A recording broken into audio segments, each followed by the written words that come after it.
Different things are useful to one another in different ways, but all things are mutually serviceable through their own nature. That is, through being related to the absolute in two ways. The one positive, whereby they exist entirely on their own account. The other negative, whereby they exist for others. The relation to absolute being, or religion, is therefore of all useful things the supremely useful. For it is the pure utility itself, it is this enduring being of all things, or their being in and for themselves.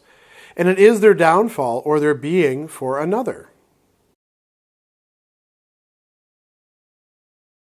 Paragraph 561 is rather short. It's just a set of sentences, and it doesn't appear like there's that much going on there. But this is an important, as I've said about so many other paragraphs, transition point where we are moving from this newly introduced idea of usefulness, or here mutual serviceability, things being nützlich for each other, being useful, having a kind of utility, if you want to use that word, and the relation to the absolute here in terms of religion, and it's, let's call it what it is, a dialectic with enlightenment.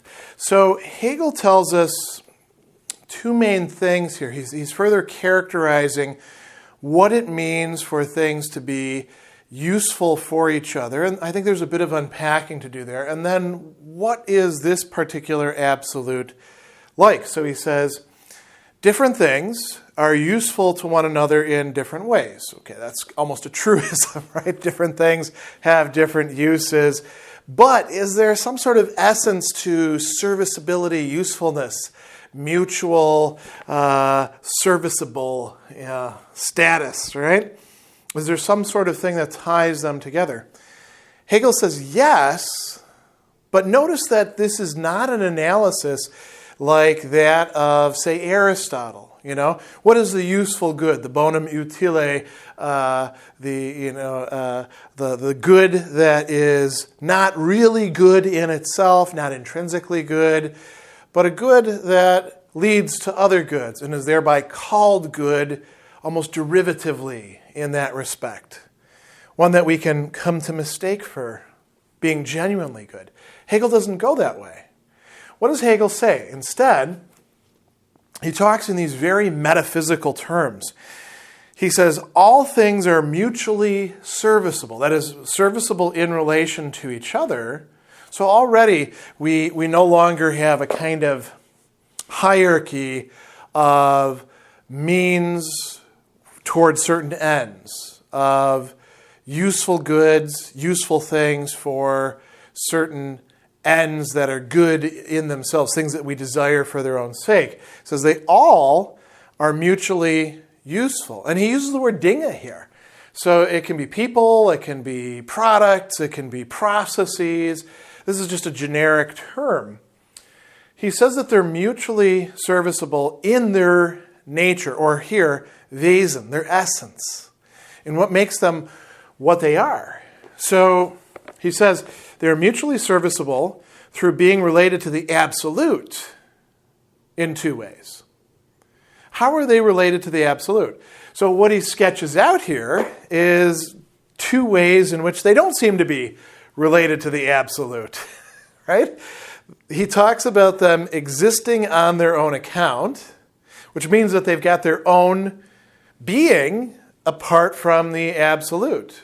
But maybe they're part of the absolute or a moment in the absolute, right?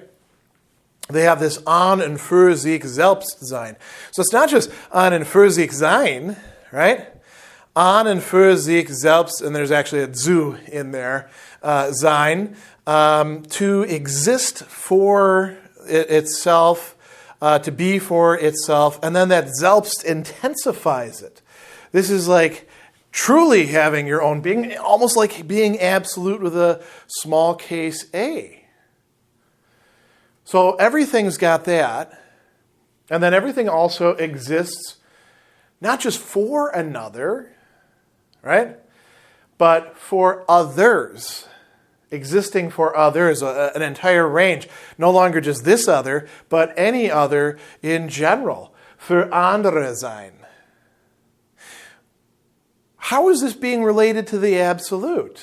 Well, the thing partakes in the absoluteness of the absolute, you might say, and it exists for others. It is connected with others. It engages, it offers itself as something useful for others. And it's precisely this. Now think back to the dialectic of self-consciousness. Why was it that self-consciousness, which was revealed to be Begierde, hunger, desire, could not be satisfied with the, say, material product that it could, enjoy itself in, eating or rolling around in mud or whatever it happens to be? Why did it need another self-consciousness? Because it needed something that had a certain kind of stability, a certain kind of sophisticated structure, something that was like itself, that it then could demand from, could dominate, could give up its own essence and become the less essential partner in the pairing. Here, this is what everything is doing and offering to everything else, Hegel is saying. So let's go on to the second part here. Again, very short paragraph. He says, the relation to absolute being or religion. That's kind of an interesting transition there, isn't it? The relation to absolute being or religion. Religion is this relation to the absolute being. See faith coming back on the scene, but also pure insight and the enlightenment associated with it, because remember that also had its own sort of religiosity towards the absolute being considered as void, minus all the predicates. He says, is therefore of all things, of all useful things, the supremely useful. Religion becomes something useful.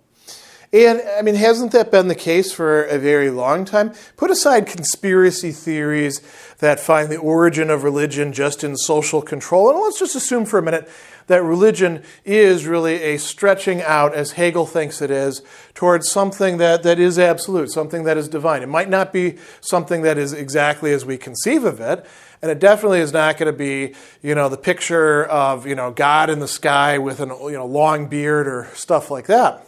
But Hegel thinks there is something there that religion is aiming at. So how can that be useful? Well, it can be, in fact, useful for social control, but it can be useful for people in so many other ways. It can even be useful in terms of trying to figure out, well, where do I fit in this cosmos, this universe? There's a number of different ways. So the absolute becomes the thing that is most useful, which means that it exists for others, right? So he says it becomes, or it is, pure utility itself. It is this enduring being of all things, or their being in and for selves, and it is their downfall, their being for another. So what we saw is this question that was posed to us, well, how are these two positive and negative ways of being related to the absolute, how are they actually being related to the absolute? The absolute itself, understood here as, or through religion, has these things also. An und für sich selbst sein, and für andere sein. Being for another, giving of itself to another, allowing the other to determine it, and at the same time being what it is in itself, with a relation of intensive reflexivity.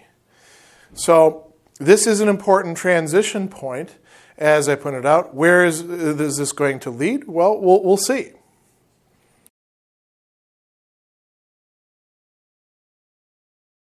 To faith, of course, this positive outcome of enlightenment is just as much an abomination as its negative attitude towards belief. This enlightened insight into absolute being, which sees nothing in it but just absolute being, the être suprême, or the void, this intention to regard everything in its immediate existence as having intrinsic being or as good, and finally to regard the relation of the individual conscious being to absolute being, religion, as exhaustively expressed in the notion of utility, all this is for faith utterly detestable. This wisdom peculiar to enlightenment at the same time necessarily seems to faith to be undiluted platitude and the confession of platitude. Because it consists of knowing nothing of absolute being or what amounts to the same thing and knowing this quite flat truism about it, just that it is only absolute being. And on the other hand, in knowing only what is finite, and moreover knowing it as truth, and thinking that this knowledge of the finite as true is the highest knowledge attainable.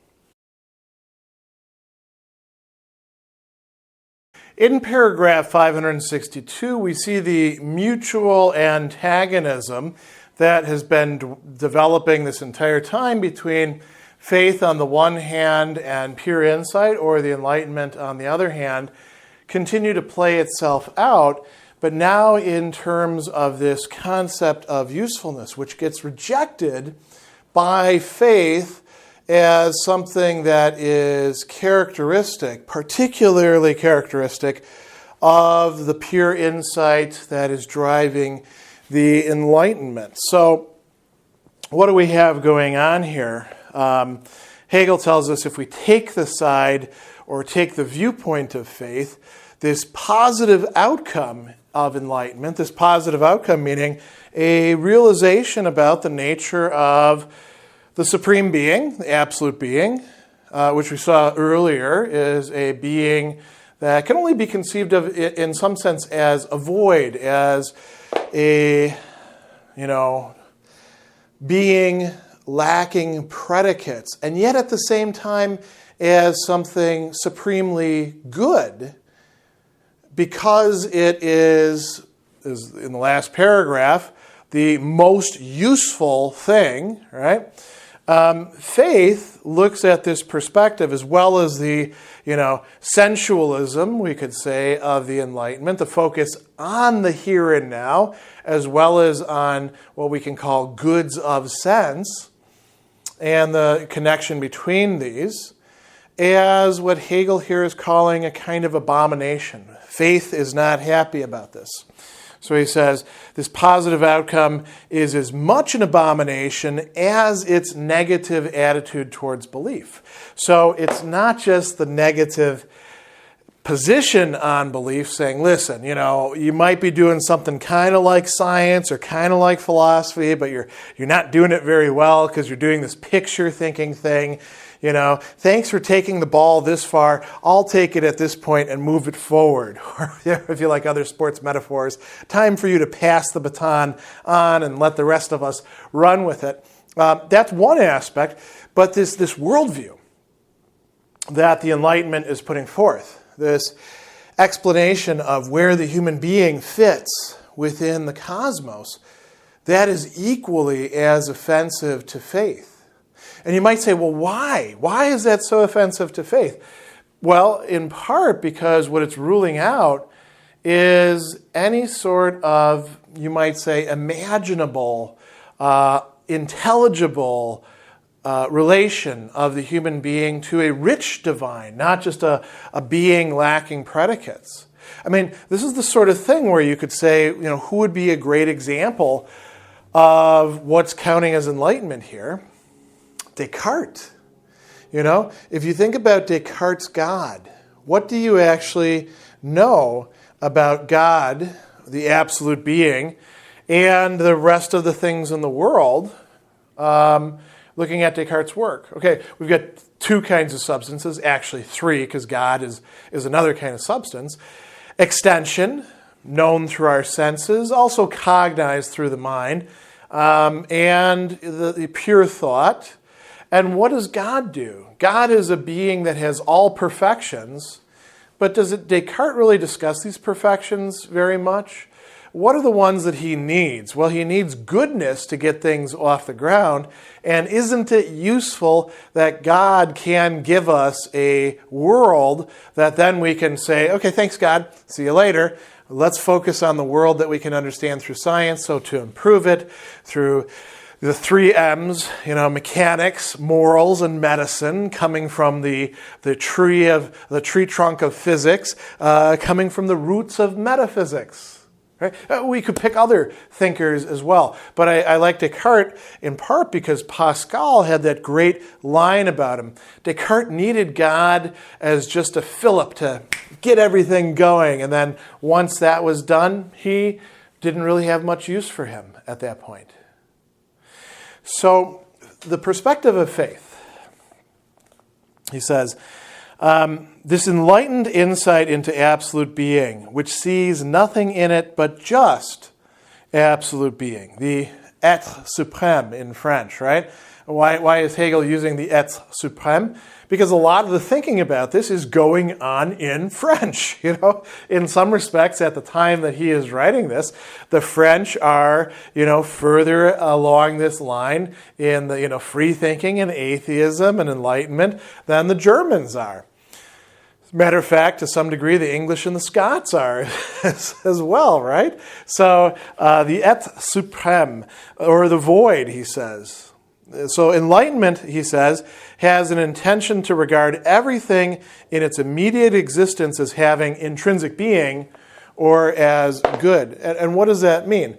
It looks at, as we saw just a few paragraphs earlier, at every single thing as being what it is through the senses. We have this return to sense certainty. When he's talking about the thing in its immediate existence, that is what the reference is for enlightenment. And you might say, well, wait, that doesn't apply to everybody because, Descartes, for example, thinks there's also the world of, the mind, of the esprit, right? Mind or spirit.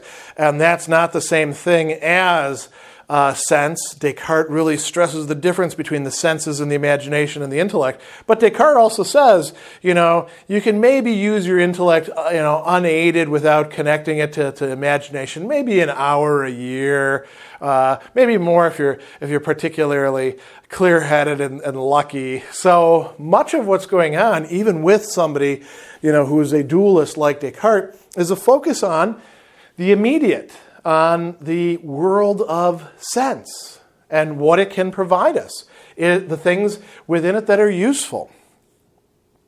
So in a way, Hegel's not saying this here, but faith might look at it as, to use a word that we have used in the 20th century quite a bit, a demythologized or disenchanted world.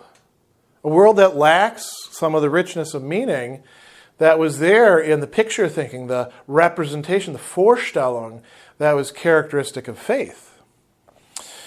So he goes on and he says, this intention to regard everything, okay.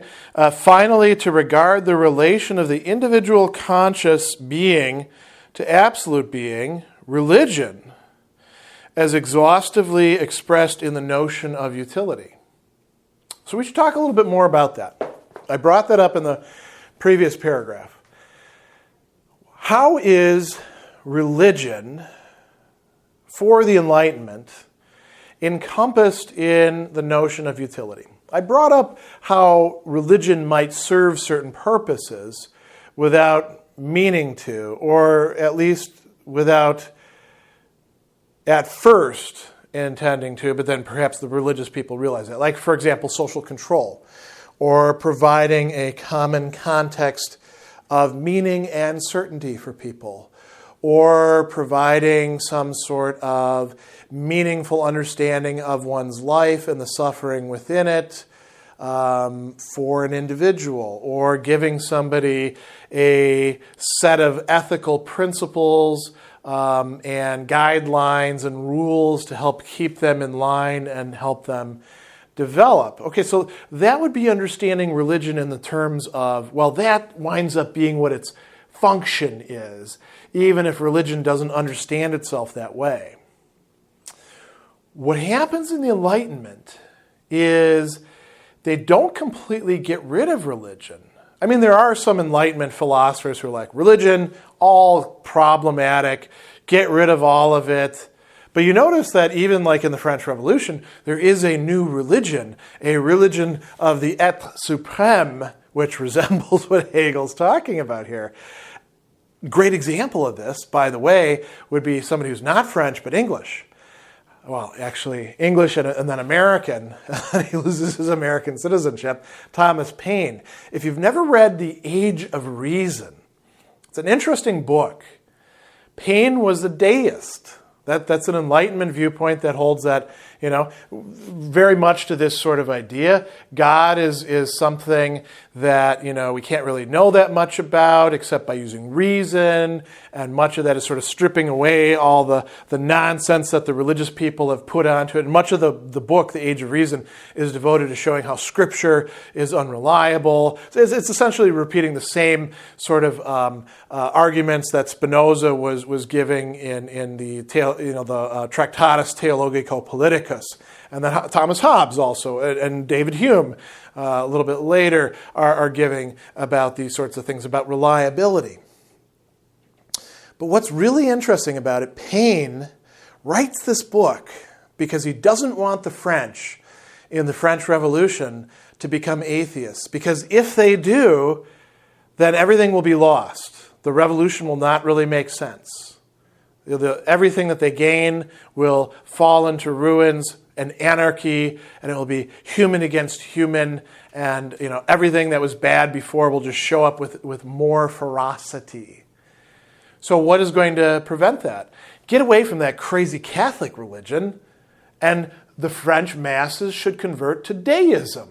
So Paine writes this book. And I think that that's very typical of many Enlightenment thinkers and their views on things. Now, coming back to this issue, right? So I said we have religion, and it might serve some sort of social purpose.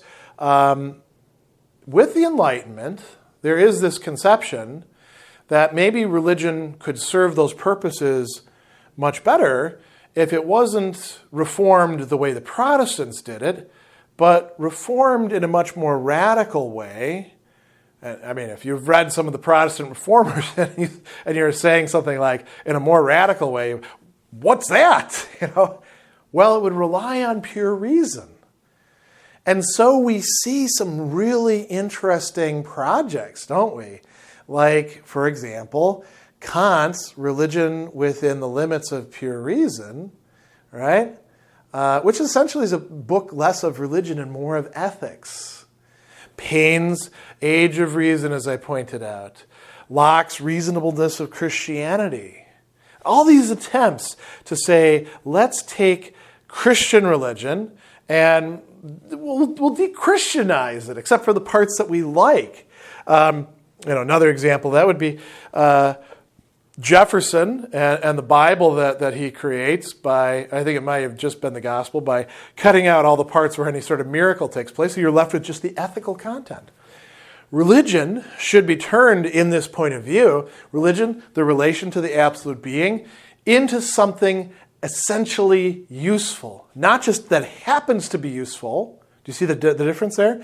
Not just that happens to serve certain functions, but something that is at its core made useful, where usefulness for human development, for ethics, for whatever it's going to be, becomes the criterion for what is true and what is false, what is believable and what is to be rejected, what is to be done and what is not to be done within the religion.